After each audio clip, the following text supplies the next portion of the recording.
চুটিগল্পৰ শিৰোনাম আকাশ বিহংগিনী। গল্পকাৰ লোপামুদ্ৰা ভট্টাচাৰ্য। পাঠ স্বপ্নাদিনাথ। হে হৰি, কি কালখনত এইজনী ঘৰ সোমাইছিলে সিও, গোটেইখন ভাঙি চিঙি শেষ কৰিছে। তাৰমানে ক্ষণবোৰো নিৰপেক্ষ নহয়। সিহঁতিও এখন মুখা পিন্ধি থাকে, পিছতহে সিহঁতৰ মুখা খোল খায়।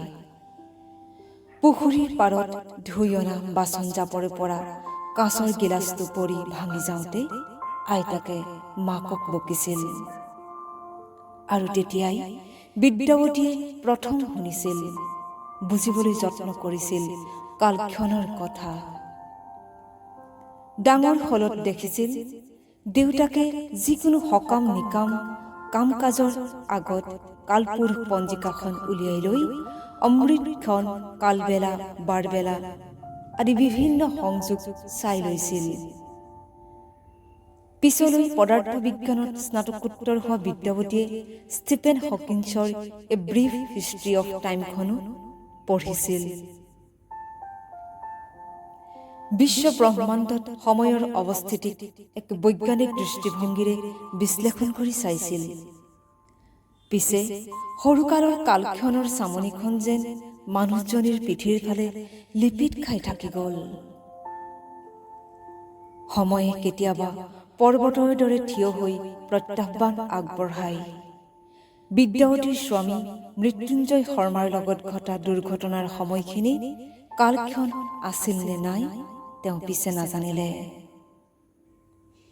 বিদ্যাৱতীৰ স্বামী মৃত্যুঞ্জয় শৰ্মাৰ লগত ঘটা দুৰ্ঘটনাৰ সময়খিনি কালক্ষণ আছিলে নে নাই তেওঁ পিছে নাজানিলে। কাৰণ দেউতাকৰ দৰে পঞ্জিকা চোৱাৰ অভ্যাস বিদ্যাৱতীয়ে নকৰিলে। তেওঁ কেৱল উধাটো খাই দৌৰি গৈছিল। পানীৰ টেংকিটোৰ কাষৰ টেঙেচিৰে ঢাক খাই থকা মাটি টুকুৰাতে তললৈ মুখখন দি শৰ্মা পৰি আছিল। ভাড়াঘৰৰ ৰমেশ শইকীয়া আৰু তেখেতৰ পত্নী দৌৰি আহিছিল। শইকীয়াৰ গাড়ীতে সংজ্ঞাহীন অৱস্থাত শৰ্মাক হস্পিটেললৈ লৈ যোৱা হ'ল। একমাত্ৰ পুত্ৰ মানচুলৈ ফোন। গুৱাহাটীৰ হায়াত হস্পিটেলত সম্পূৰ্ণ 2 মাহ দিন ধৰি চিকিৎসা। এইদৰে মানুহজন বহুখিনি সুস্থ হৈ উঠিল। মুখৰ মাতটো পিছে ঘূৰি নাহিল।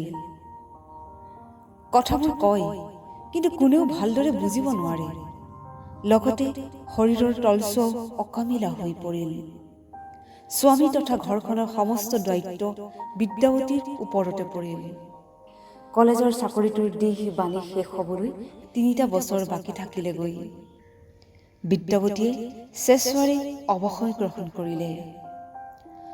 গুৱাহাটীৰ পৰা উভতি আহি বিদ্যাৱতীয়ে ওখকৈ কলম দি ৰখা গল্ডেন হেজজোপাত থকা ভদৰকলি চৰাই বাঁহটো চাইছিলেহি। চৰাইহালে তাত কণী পাৰি পোৱালি উলিয়াইছিল। সিহঁতি এগচি দুগচিকৈ কোটা কঢ়িওৱাৰ পৰা পোৱালিক খুওৱাৰ সকলো দৃশ্য শৰ্মাই নিজৰ কেমেৰাত বন্দী কৰি ৰাখিছিল।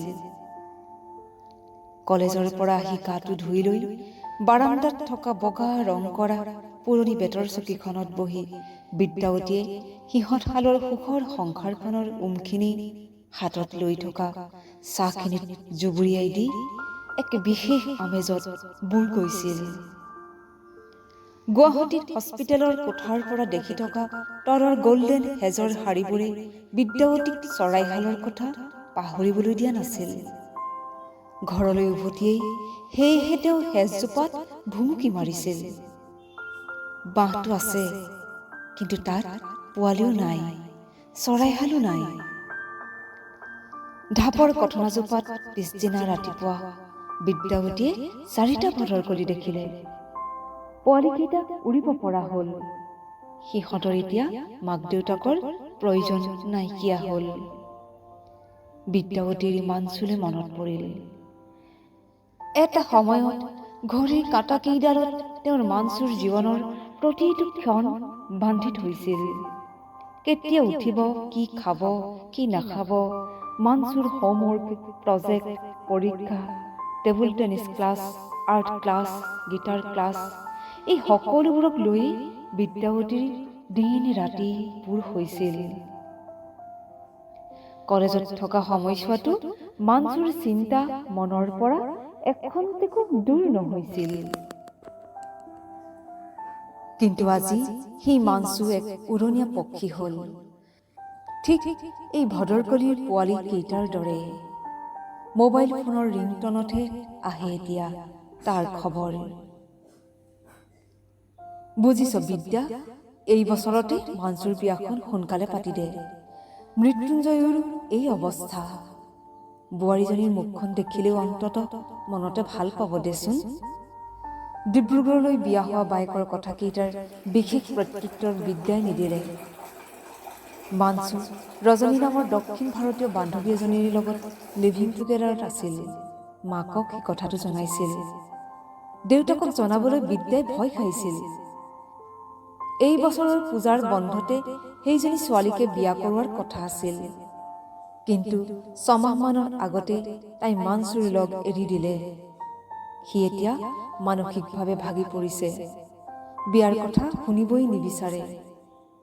এনে ক্ষেত্ৰত জোৰ জবৰদস্তি তাক কোনো সম্বন্ধত বান্ধ খুৱাবলৈ বিদ্যাৱতীও পক্ষপাতি নহয়।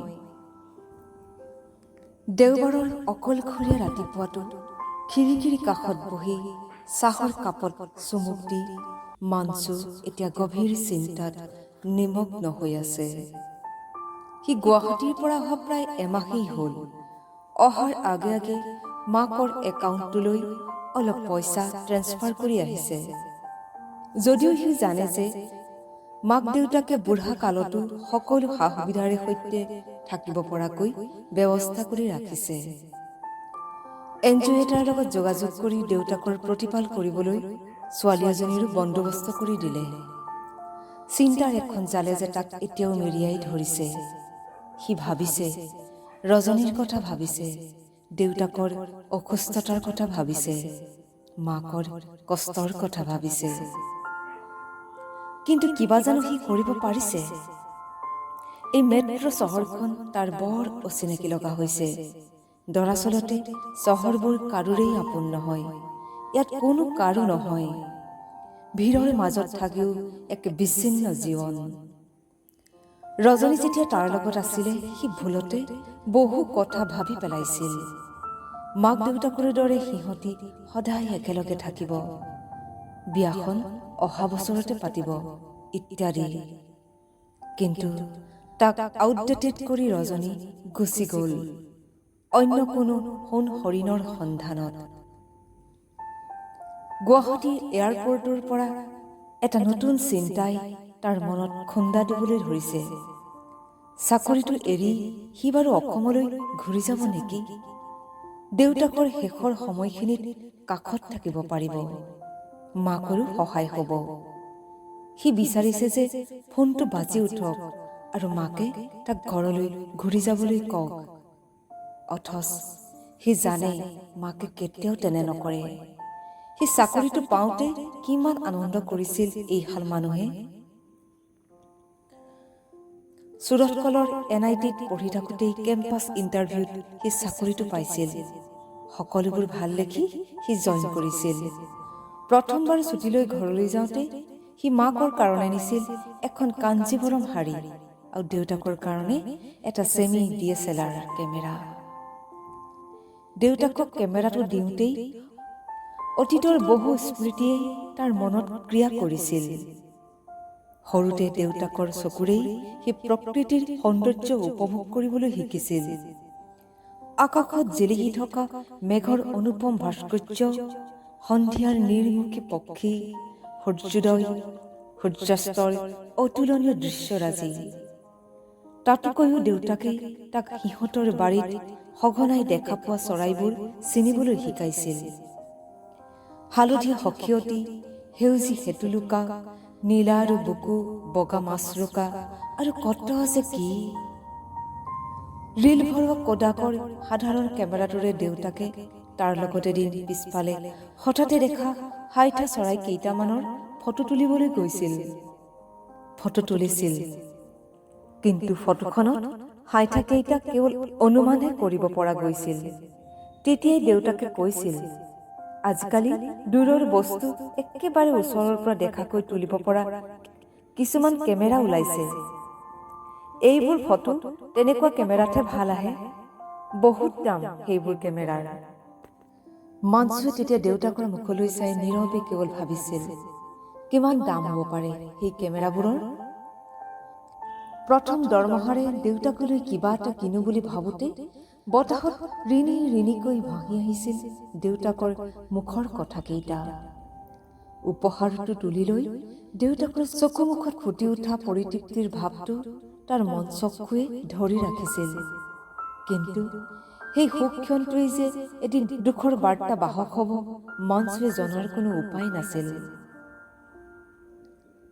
মৃত্যুঞ্জয় শৰ্মায়ো বুজি পাইছে, তেখেতৰ জীৱনটো পূৰ্বৰ অৱস্থালৈ কেতিয়াও ঘূৰি নাযায়।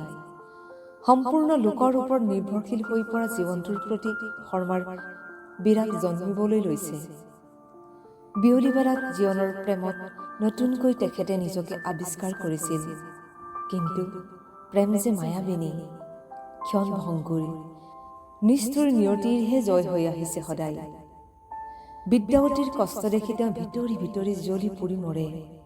বাহিৰত কিন্তু মানুহজন এখন শান্ত সমাহিত সাগৰ। মানুহজনীৰ চিন্তাৰো তেওঁ বঢ়াব খোজা নাই। তেখেতৰ মস্তিষ্কৰ তৰংগবোৰৰ উমাল কেৱল সন্মুখৰ বেৰখন আৰু ভেণ্টিলেটৰ কেইখনেহে পায়। কি যে আপুদিয়া সময় আছিল সেইখিনি। কলপাতৰ ফাঁকেদি ৰ'দ জাক আহি পিছফালৰ বাৰাণ্ডাৰ মুখত মেল খাই পৰিছিলেহি। ঠিক সেই সময়তেই মৃত্যুঞ্জয় শৰ্মা গা ধোৱা ঘৰৰ পৰা ওলাই আহি বহল বগা টাৱেল এখন কঁকালত মেৰিয়াই সুধাগাৰে সূৰ্য প্ৰণাম কৰিবলৈ লৈছিল। প্ৰণাম কৰি উঠি চকুৰ পতা মেলোতেই কাষৰ মধুৰিজোপাৰ পৰা এটা পাতল নীলা আভাই তেখেতৰ দৃষ্টি কাঢ়ি নিলে। আকাশী বিহংগিনী তাইৰ নাম। এই বিহংগিনী শৰ্মাই বহুদিন দেখি আহিছিল, কিন্তু কেমেৰাত বন্দী কৰিব পৰাকৈ সুযোগ পোৱা নাছিল। মৃত্যুঞ্জয় শৰ্মাই পলম নকৰিলে। লৰালৰিকৈ গেঞ্জি আৰু লং পেণ্টটো পিন্ধি কেমেৰাটো হাতত লৈ তেখেত বাহিৰলৈ ওলাই গ'ল। বিদ্যাৱতী সেই সময়ত ৰন্ধা বঢ়াত ব্যস্ত। হাতত হাৰে ভৰিত হাৰে মৃত্যুঞ্জয় শৰ্মা মধুৰিজোপাৰ ফালে আগবাঢ়ি গ'ল।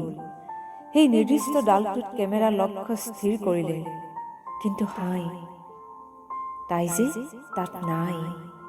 তীক্ষ্ণ দৃষ্টিৰে শৰ্মাই ওচৰ পাজৰৰ সকলো গছ বন নিৰীক্ষণ কৰিলে। নাই, আকাশী বিহংগিনী নামটো প্ৰকৃততে শৰ্মাই নিজে দি লোৱা। দৰাচলতে তাই এজনী মৌপিয়া। ৰঙা আৰু মুগা ৰঙৰ মৌপিয়া কেইজনী সদায় ৰাতিপুৱা ফুলনিত জঁপিয়াই ঘূৰি ফুৰে। অকণমানি দেহাটোৰে সিহঁতি যেন বতাহত ৰোলাৰ কোষ্টাৰ ৰাইডতহে মস্কুল। শৰ্মাই সিহঁতৰ বিভিন্ন ভংগীমাৰ ফটো তুলি থৈছে। ৰঙিনী মৌপিয়াজনীয়ে জবা ফুলৰ ৰস চুহোঁতে পাখিৰ যে তীব্ৰ সঞ্চালন আছিল, সেয়াইও শৰ্মাই ধৰি ৰাখিব পাৰিলে। কিন্তু আকাশী বিহংগিনী, তাই ধৰা নিদিয়ে। চঞ্চলা পক্ষীৰ ফটো তোলাই সঁচাই বৰ কষ্ট। ফোনত মানচুৱে ফটোবোৰ লেপটপটোলৈ ট্ৰেন্সফাৰ কৰি থবলৈ কয়। ফ্ৰেমিং কৰিব হেনো, পাৰিলে এখন কিতাপো উলিয়াব। মৃত্যুঞ্জয় শৰ্মাই সেইবোৰলৈ মূৰ নঘমায়। মুঠিত খামুচি ধৰি থকা বালিখিনি শেষ নহওঁতেই তেখেতে যৌৱনৰ হেঁপাহ বিয়লিবেলাত হ'লেও পূৰ কৰি যাব বিচাৰিছে। God has offered an opportunity. নদী, পথাৰ, ৰাস্তা ঘাট কেমেৰাটো লৈ শৰ্মাই পিটপিটাই ফুৰিছিল। একে বয়সৰে চিনাকি কেইজনমানে জোকাইছিল, কি হে মৃত্যুঞ্জয়, দিনে দিনে ডেকা হৈ গৈছা যে, আমাকো শিকাবাচোন কেতিকটো। মৃত্যুঞ্জয় শৰ্মা তেজোদীপ্ত উৎসাহেৰে আগবাঢ়িছিল যেন এক দুৰন্ত তৰুণ। সন্মুখত আছিল জীৱনৰ সঞ্জীৱনী সুধা। তেনেকুৱা এটা দিনতেই ফুলনিৰ গোলপীয়া জবাজোপাত তাই পৰিছিলেহি। বুকুখন আছিল প্ৰেমৰ গভীৰতাৰে ৰঙা আৰু মূৰৰ পৰা পিঠিলৈকে স্বৰ্গীয় জ্যোতিৰে জিলিকি উঠা আকাশী নীলা। এপলক দৃষ্টিৰে শৰ্মাই তাইক চাই আছিল, পাণ কৰিছিল তাইৰ ৰূপৰ মন্তাকিনী। পিছ মুহূৰ্ততে কেমেৰাৰ এংগুল মিলাওঁতেই বিহংগিনী অন্তৰ্ধান। বহুদিন হ'ল এনেকুৱা, কোনোদিন কাঞ্চন গছত, কোনোদিন ডাঙৰ জোপাত বা কোনোদিন পদূলিমুখৰ বকুল জোপাত। চঞ্চলা নদী তাই, থুনুকা বুকুত বিৰহ জগাবলৈ তাই ঠিক শিকি আহিছে। তাইক বন্দী কৰাৰ হেঁপাহত মৃত্যুঞ্জয় শৰ্মাৰ মন মগজু উত্তাল হৈছিল। বিদ্যাৱতীৰ সংসাৰত সেই বিহংগিনীয়ে সতিনীৰ দৰে প্ৰৱেশ কৰিছিল। মানুহজনৰ অস্থিৰতাত তেওঁ বিব্ৰত হৈছিল। বাৰীৰ আগফালে পিছফালে তেওঁ চকু ফুৰাই, কিজানি দৰ্শন হয় সেই চতুৰ বিহংগিনী। নাই, তাইক বিদ্যাৱতীয়ে কোনো দিনেই দেখা নাই বা নেদেখিলে। কেমেৰাটো হাতত লৈ মৃত্যুঞ্জয় শৰ্মা পিছফালৰ মধুৰিজোপা পাৰ হৈ গা ধোৱা ঘৰৰ কাষেদি টেঙেচিৰে ভৰি থকা বাটটোৰে আগফালৰ ফুলনিৰ ফালে গৈছিল। বগা গোলাপজোপাত এটা নীলা আভাৰ অহা যোৱা। শৰ্মা আগবাঢ়ি গৈছিল। সঠিক সময়ত, সঠিক ঠাইত, সঠিক দূৰত্বত এখন সুন্দৰ ফটো তুলিবলৈ এজন মানুহৰ স্নায়ু শক্তিশালী হ'ব লাগিব, আৰু লগতে লাগিব উশাহ নিশাহৰ ওপৰত পূৰ্ণ নিয়ন্ত্ৰণ। ভাটি বয়সতো কিন্তু শৰ্মা এই দুইটা গুণৰে অধিকাৰী আছিল। তথাপিতো সেইদিনা তেখেতে অস্বাভাৱিকভাৱে এটা কঁপনি অনুভৱ কৰিছিল। কেমেৰাৰ এংগুল ঠিক কৰি জুম ইন কৰিলে। উফ, কি এক সুন্দৰ দৃশ্য সন্মুখত! বগা গোলাপৰ মৌ চুহি আছে আকাশী বিহংগিনীয়ে, আৰু দুখোজ আগবাঢ়ি গলেই জীৱনৰ এক সৰ্বোত্তম দৃশ্য চিৰদিনৰ বাবে মৃত্যুঞ্জয় শৰ্মাৰ নিজৰ হৈ পৰিব। দৃশ্যটো ইতিমধ্যে তেখেতৰ মনস্তত্বৰ সকলো পাৰ্থিৱ স্তৰ পাৰ হৈ স্বৰ্গীয় সুখৰ সৰ্বোচ্চ বিন্দুত উপনীত হৈছিল। শৰ্মা আগবাঢ়ি গল। ঠিক সেই সময়তেই ঘটিছিল এটা অঘটন। শৰ্মাৰ চৌদিশ যেন ঘূৰিবলৈ ধৰিলে। সন্মুখত আছিল কেৱল অন্ধকাৰ, আৰু তাৰ পিছত কি হ'ল সেয়া মৃত্যুঞ্জয় শৰ্মাৰ চেতনাৰ পৰা সম্পূৰ্ণ বাহিৰত আছিল। নিশা 11:15 পাৰ হৈছে। মৃত্যুঞ্জয় শৰ্মাৰ বিচনাৰ কাষতে থকা কাঠৰ আৰামী চকীখনত বহি বিদ্যাৱতীয়ে এতিয়া ওলগুঠি আছে। শৰ্মাৰ ছুগাৰ লেভেল অস্বাভাৱিকভাৱে বাঢ়ি গৈছে। ব্লাড প্ৰেছাৰটো কমা নাই। ডাক্তৰে কোৱাৰ দৰে ৰাতি কেৱল পাচলিৰ চুপ খাবলৈ দিয়া হৈছে। বিদ্যাৱতীৰ চকুত টোপনি নাইকিয়া হৈছে। মানচুকে মাতি আনিব নেকি? আজিলৈকে তেওঁ পুতেকক ঘৰলৈ উভতি অহাৰ কথা কোৱা নাই, অথচ মনটোৱে সদায় তাক ওচৰত বিচাৰে। ইমান কষ্ট কৰি পঢ়ি শুনি চাকৰিটো পাইছে, কেৰিয়াৰটো সি ভালদৰে গঢ় দিয়ক। নিজৰ দুখ কষ্টৰ কথা পুতেকৰ আগত বিদ্যাৱতীয়ে কোনো দিন কোৱা নাই। গুঠি থকা চুৱেটাৰটো প্ৰায় শেষ হওঁ হওঁ, ডিঙিটো ভাঙিবলৈহে আছে। জেঠমহীয়া ঊলগুঠাটো সঁচাই এক অস্বাভাৱিক কথা, কিন্তু এই গৰমতো বিদ্যাৱতীয়ে ঊলখিনি উলিয়াই ললে। বগা ৰঙৰ হাফ চুৱেটাৰ এটা মানুহজনীয়ে এইবাৰ গুঠিব বুলি গম পাই মৃত্যুঞ্জয় শৰ্মাই যে কিমান আনন্দ পাইছিল। তেতিয়া নৱেম্বৰ মাহ সোমাইছিলেহি মাত্ৰ। ৰিপটো জোৰোতেই সকলোবোৰ খেলি মেলি হৈ পৰিছিল। এতিয়া সেয়েহে যিমান পাৰে সোনকালে চুৱেটাৰটো গুঠি শেষ কৰাটো যেন বিদ্যাৱতীৰ কাৰণে এক কৰ্তব্য হৈ পৰিছে। দিন ৰাতি একাকাৰ কৰি তেওঁ লাগিছে। টোপনিতে শৰ্মাৰ মুখৰ পৰা এটা অদ্ভুত শব্দ ওলালে। বিদ্যাৱতীৰ গাটো জিকাৰ খাই গ'ল। তেওঁ আঁঠুৱাখন দাঙি চালে। মানুহজন গভীৰ টোপনিত।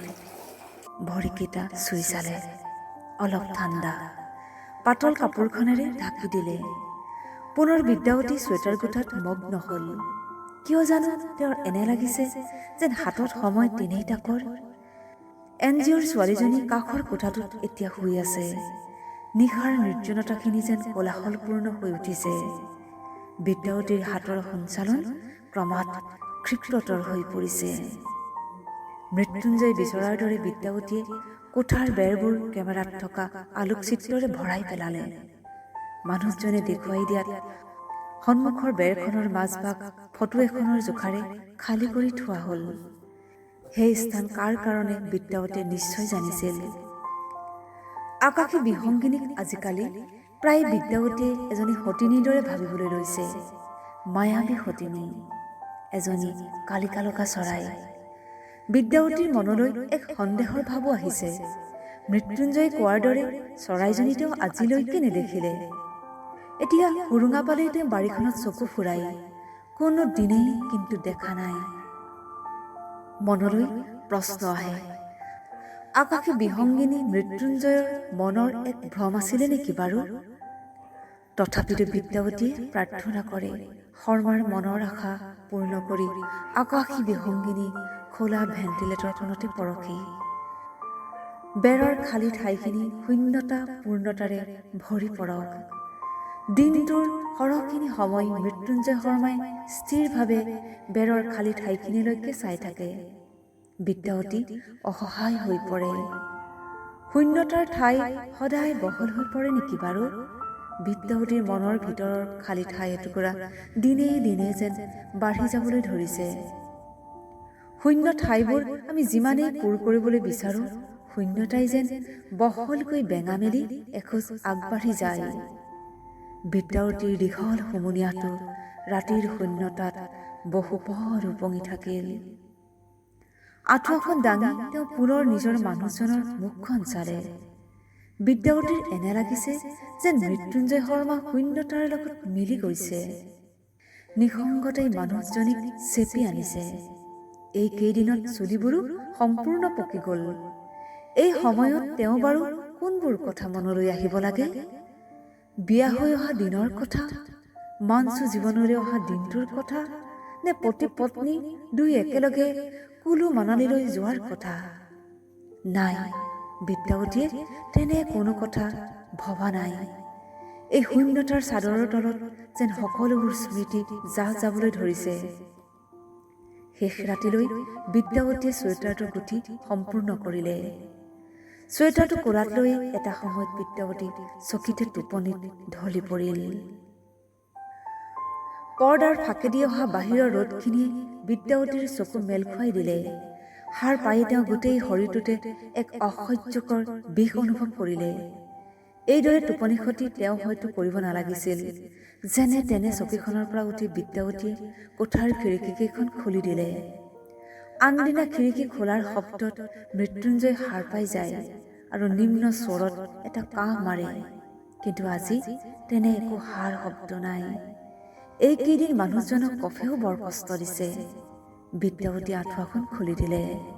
এডাল কাঠৰ দৰে মানুহজন পৰি আছে। বিদ্যাৱতীয়ে নাকৰ ওচৰত হাতখন দি চালে। উশাহ নিশাহৰ একো মান নাপালে। বুকুৰ ওচৰত কাণখন দিলে। বিদ্যাৱতী কঁপিবলৈ ধৰিলে। কান্দোনৰ শব্দ শুনি ছোৱালীজনী দৌৰি আহিল। তাই শৰ্মাৰ হাতৰ পালছ চালে আৰু ডাক্তৰলৈ ফোন কৰিলে। মাঞ্চুলৈ খবৰ দিয়া হ'ল। সি আহি নোপোৱালৈকে মৃতদেহটো বিশেষ ব্যৱস্থা কৰি ৰখা হ'ল। ভাড়াঘৰৰ মানুহকেইঘৰ প্ৰতিটো সময়তেই বিদ্যাৱতীৰ লগত আছে। বিদ্যাৱতী যিমান পাৰে ধৈৰ্য ধৰি আছে, কিন্তু বাৰেপতি তেওঁৰ চকু বেৰৰ এই শূন্য ঠাইটুকুৰালৈ গৈ আছে। পিছদিনা মাঞ্চু পালেহি। বগা সাজ পিন্ধাই বিদ্যাৱতীক বায়েকে মৃতদেহটোৰ ওচৰলৈ লৈ গ'ল। স্বামীক শেষ সেৱা জনাই চকুযোৰ মেলোতেই বিদ্যাৱতীৰ সন্মুখত সৌৱা কোন? বগা গোলাপজোপাত নীলা উৰণিৰ তলত আকাশী বিহংগিনী। ভ্ৰম নাছিল কোনো কথা। বিদ্যাৱতীৰ ভৰিকেইটা যেন হঠাতে দুৰ্বল হৈ পৰিল। তেওঁ য'তে আছে ত'তে বহি দিব খোজা দেখি বায়েক আৰু এগৰাকী মহিলাই সাৱধানে দুফালে বিদ্যাৱতীক ধৰি বাৰাণ্ডালৈ লৈ গ'ল। পূৰ্ণতাৰ প্ৰতীক্ষাত জীৱনে এইদৰেই সকলোকে শূন্য কৰি এৰি গুচি যায়। সকামৰ পিছত মাঞ্চু গ'লগৈ। মাকক সি লৈ যাব খুজিছিল যদিও বিদ্যাৱতী নগ'ল।